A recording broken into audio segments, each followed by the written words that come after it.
Hello my dear, are के simple classes में welcome. आज का टॉपिक है क्या है कार्बन 14 या कार्बन डेटिंग।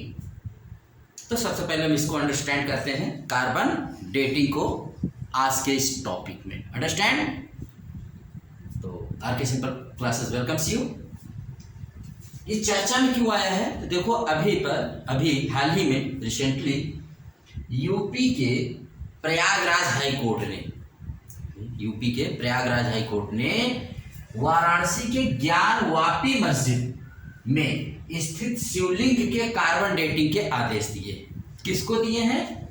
ASI माने भारतीय पुरातत्व सर्वेक्षण विभाग को कहा है कि आप जो उसमें शिवलिंग पाया गया है ज्ञान वापी मस्जिद में, उसको कार्बन डेटिंग करिए। तो कार्बन डेटिंग समझते हैं उसी को, क्या है कार्बन डेटिंग, कहाँ है ज्ञान वापी मस्जिद? तो बनारस में है। बनारस बहुत ही भारत के महान सप्तपुरियों में से आता है, भारत की आध्यात्मिक राजधानी कहलाता है, जो गंगा नदी के किनारे। इसका सबसे पुराना नाम क्या है?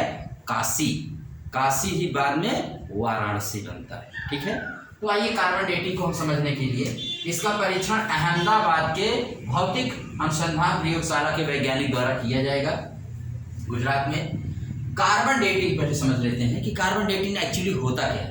तो कार्बन डेटिंग एक वैज्ञानिक तकनीक है। इससे वैज्ञानिक किसी भी वस्तु की प्राचीनता का, कि ये कितनी प्राचीन है, कितनी ये नवीन है, नया है कि पुराना है, इसकी प्राचीनता का पता लगाया जाता है, ठीक है। यह पुरातत्व विज्ञान, यह पुरातत्व भूविज्ञान जैसे क्षेत्रों में व्यापक रूप से इस तकनीक का प्रयोग किया जाता है।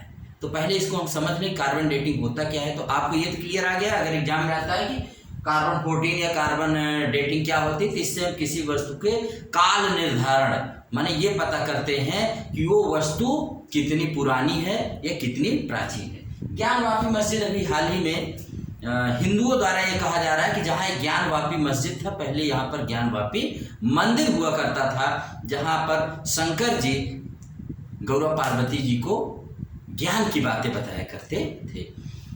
17वीं सदी में इसको औरंगजेब द्वारा कहते हैं तोड़वा करके उसको एक मस्जिद का स्वरूप दे दिया गया। लेकिन आज भी उस मतलब इस मस्जिद के सामने बताते हैं कि वो शिवलिंग वहाँ पर स्थित है, माने उसमें शिवलिंग पाया गया है। और एक जो नंदी है, जो अक्सर जो शंकर जी की मंदिर होती है उसके सामने एक नंदी बैठा रहता है, तो वो भी बताते हैं कि उधर भी मुँह करके देख रहा है। तो ये हिंदुओं द्वारा माने हिंदू के द्वारा उठाया गया एक मुद्दा है कि ज्ञान वापी मस्जिद पहले हमारी मंदिर हुआ करता था। तो इसी प्रकरण को सुलझाने के लिए हाई कोर्ट ने कहा भाई पहले जांच कर ली जाए, क्योंकि बात बहुत पुरानी है, आज 21वीं सदी चल रही है और ये 17वीं सदी की बात है। तो इसके लिए क्या किया उन्होंने? कार्बन डेटिंग का सहारा लिया हाई कोर्ट ने। तो उन्होंने कहा है कि वैज्ञानिक ये पता लगाएं क्या ऐसा सही है कि कुछ और है। अब कार्बन डेटिंग से कैसे पता? कहते हैं कार्बन डेटिंग जो होता है ना, जब कोई जीव जंतु होता है तो अपने अंदर कार्बन लेता है। तो जब हम सांस लेते हैं तब भी कार्बन जाती है, तो कार्बन लेता है। लेकिन जब कोई वस्तु मर जाती है तो फिर वो कार्बन नहीं लेती है, उसमें जो कार्बन बचा रहता है वो कार्बन धीरे धीरे कम होने लगता है, वो ह्रास होने लगता है। और वही कार्बन जितना कम होगा वो वस्तु उतनी पुरानी मानी जाती है, और जितना वो ज़्यादा होगा वो वस्तु उतनी नवीन मानी जाएगी। समझना है बस, ये इतने इसमें बहुत ज़्यादा दिमाग नहीं लगाने का है, बहुत ज़्यादा इसमें कन्फ्यूजन। कार्बन जितना कम होगा किसी जीवाश्म में, किसी वस्तु में, जीव जंतु पेड़ पौधों में, उतना ज़्यादा वो वस्तु पुरानी मानी जाएगी। और कार्बन 14 की मात्रा जितनी कम होगी वह वस्तु उतनी ही नवीन यानी नई मानी जाती है। ये इसका फैक्ट है। तो भाई इसका डेवलपमेंट कैसे हुआ है? लेकिन एक शर्त है, कार्बन डेटिंग से हम किसी भी वस्तु को कितने साल, सिर्फ 50,000 साल पुरानी वस्तु की ही आयु बता सकते हैं। 50,000 साल से पुरानी अगर वो वस्तु है तो कार्बन डेटिंग नहीं बता पाएगा। उसके लिए फिर आपको यूरेनियम डेटिंग का प्रयोग करना पड़ेगा। 50,000 वर्ष से पुरानी वस्तु को अगर जानना है, कोई वस्तु है सपोज करिए वो 50,000 साल से पुरानी है, तो कार्बन डेटिंग वहाँ नहीं बता पाएगी कि ये इसकी उम्र क्या है, या कितने साल ये पुरानी वस्तु है। फिर उसके लिए आपको यूरेनियम डेटिंग का सहारा लेना पड़ेगा। यूरेनियम डेटिंग फिर आपको बताएगा कि वस्तु कितनी, मतलब वो तो लाखों में बताएगा, फिर बता दे पूरा ही बता देगा। अब कार्बन डेटिंग का सीधा सा फार्मूला है, किसी भी वस्तु में कार्बन 14 जितनी कम वह वस्तु उतनी ज्यादा पुरानी, जितनी ज्यादा वह वस्तु उतनी ही नई या कम पुरानी होती है। ये इसका फार्मूला है, इसको जान लीजिए। अब कौन वो व्यक्ति था, कौन वो शख्स था जिसने कार्बन डेटिंग की खोज किया है, विकसित किया इसको, तो भाई इसके फादर या इसको विकसित करने, डेवलप करने वाले व्यक्ति का नाम है बिलार्ड फ्रैंक लिब्बी।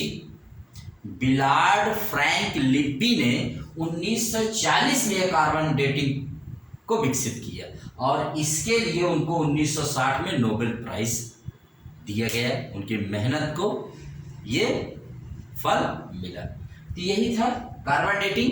और आपका ये परीक्षा में कार्बन डेटिंग, कार्बन 14 क्या है, तो आप बताइएगा कि इससे काल निर्धारण में सहायता होती है और आज के युग की सबसे वैज्ञानिक,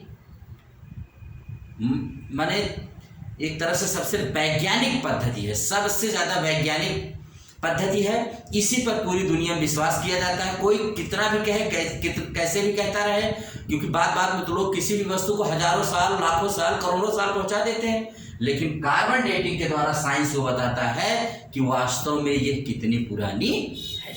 अंडरस्टैंड? तो जैसे अभी हमारे यहाँ की सिंधु घाटी सभ्यता के बारे में कार्बन डेटिंग जो बताता है वही डेट मान्य होती है। तो कार्बन डेटिंग ये वैज्ञानिक तकनीक है और जो इसके द्वारा आती है किसी भी वस्तु की टाइम कि कितने पुरानी है, कितने न्यू है, उसी को माना जाता है। फिर वो चाहे सरकार हो, चाहे वो, क्योंकि ये वैज्ञानिक पद्धति है, साइंटिफिक मेथड है, तो इसी को सर्वमान्य पद्धति यही है इस समय काल निर्धारण के लिए। किसी भी वस्तु की आयु ज्ञात करने की सर्वमान्य पद्धति कौन सी है? कार्बन 14 या कार्बन डेटिंग। ठीक है, ये सबको सर्वमान्य होती है, सब जगह मान्य है इसी को। और इस तरह से ये छोटा सा topic but very important topic क्योंकि चर्चा में है। और मथुरा में भी अभी देखिए एक शाही ईदगाह मस्जिद है। ईदगाह मस्जिद जैसे यहाँ ज्ञानवापी मस्जिद है, वैसे शाही ईदगाह मस्जिद वहाँ मथुरा में, वहाँ पर भी यही कुछ विवाद चल रहा है कि जहाँ ये मस्जिद है वहाँ पर बताते हैं श्री कृष्ण जी का जन्म हुआ था।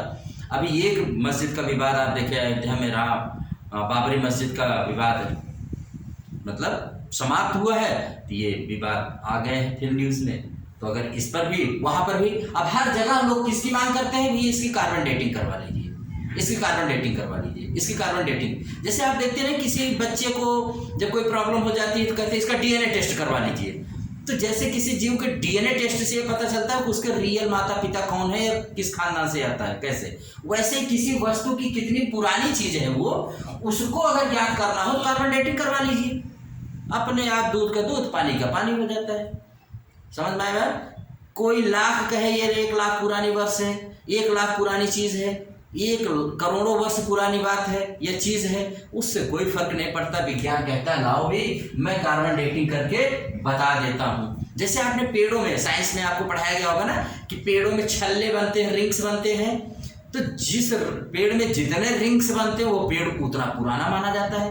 कहने की ही नहीं बात है, तो वैज्ञानिक उससे भी बता देते हैं और कार्बन डेटिंग से भी बता देते हैं। तो पेड़ पौधों के लिए हो जाता है, लेकिन अगर कोई वस्तु है जीवाश्म है तो उसके लिए कार्बन डेटिंग का सहारा लेते हैं। Carbon dating is applicable everywhere, हर जगह इसका प्रयोग आज सबसे ज़्यादा अडॉप्ट की जाने वाली तकनीक है। तो आपको ये जानकारी अच्छी लगी होगी और एग्जाम में अगर इससे रिलेटेड कोई क्वेश्चन आता है तो आप इसको सॉल्व कर लीजिएगा। ठीक है, आर के सिंपल क्लासेस को लाइक एंड शेयर सब्सक्राइब करिए। Thank you very much.